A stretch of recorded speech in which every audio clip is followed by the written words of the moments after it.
Generally चांगला असेल तरच आम्ही त्यांच्याकडे जातो. आमचं धाडस पण होत नाही.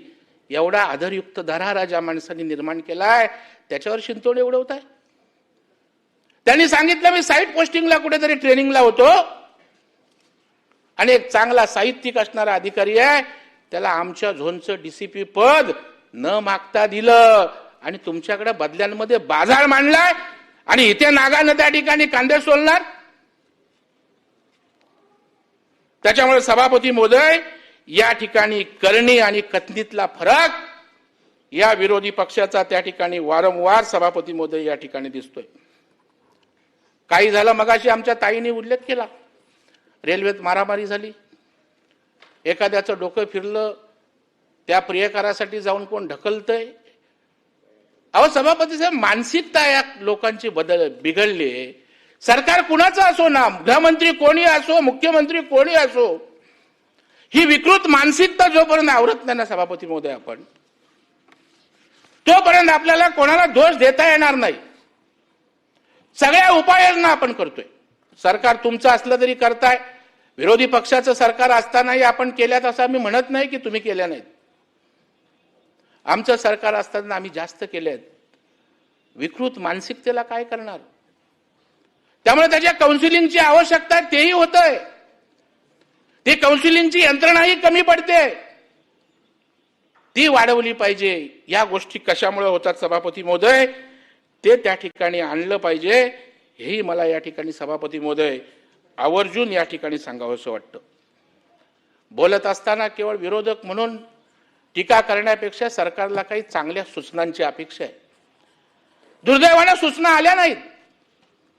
म्हणजे आपल्या डोक्यामध्ये राजकीय द्वेष एवढा भिनलाय की देवेंद्रजींवर जेवढं ठोकता येईल, जेवढं बोलता येईल, कदाचित तुम्हाला टीव्हीवर त्या ठिकाणी 5, 10, 25 मिनिटाची पब्लिसिटी मिळेल, एखाद्या वर्तमानपत्राचे रकाने त्या ठिकाणी भरले जातील, परंतु महाराष्ट्राच्या हिताचं तुम्ही त्या ठिकाणी घात करताय. त्याच्यामुळे तुमच्या चांगल्या सूचना या सभागृहानं त्या ठिकाणी विरोधी पक्षातले अनेक महान नेते झालेत, त्यांनी सरकारला दिशा दिले. सरकारची असणारी दिशा बदललेली आहे आणि या महाराष्ट्राचा विकास केलाय. ती विरोधी पक्षाची परंपरा, तो विचार कुठं गेलाय हे शोधण्याची खऱ्या अर्थानं सभापती महोदय गरज आहे. आज देशातलं आमचं सरकार असेल, महाराष्ट्रातलं आमचं सरकार असेल, प्रामाणिकपणे काम करतंय. देशामध्ये पंतप्रधान मोदी साहेबांच्या मार्गदर्शनाखाली या देशाचं खंबीर नेतृत्व अमितभाई शाह करतायत. नक्षलवाद त्या ठिकाणी संपुष्टात आणण्याची भूमिका घेतली. त्यांच्या पावलावर पाऊल टाकून देवेंद्रजींनी या ठिकाणी महाराष्ट्रामध्ये नक्षलवाद संपवला. गडचिरोली सारख्या जिल्ह्यामध्ये स्टील फॅक्टरी आणून गडचिरोलीच्या आदिवासींच्या जीवनामध्ये त्या ठिकाणी चांगलं जीवन करण्याचा प्रयत्न करतायत. त्या देवेंद्रजींना आम्ही ठोकणार, त्या देवेंद्रजींना आम्ही बोलणार की नक्षलिस्टच्या हारी गेलेल्या माणसांना आज समर्पित नक्षलवादी होत आहेत.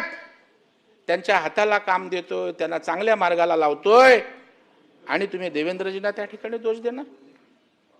अंमली पदार्थाच्या संदर्भात या देशाचे गृहमंत्री अमितभाई शाह, त्यांनी हा देश ड्रगमुक्त करायचा आहे, अंमली पदार्थापासून देश मुक्त करायचा, अशा प्रकारची भूमिका घेतली. त्या दिशेनं काम सुरू झालं तरी टीका करणार.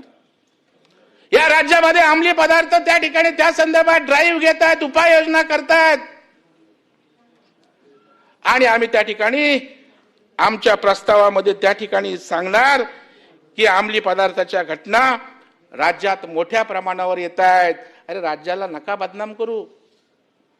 कदाचित तुम्ही राजकीय त्या ठिकाणी समाधान मानाल, परंतु आज राज्याचं विकासाचं चित्र पहा ना. कुठलंही क्षेत्र घ्या सभापती महोदय, आज देश बदलतोय, महाराष्ट्र बदलतोय.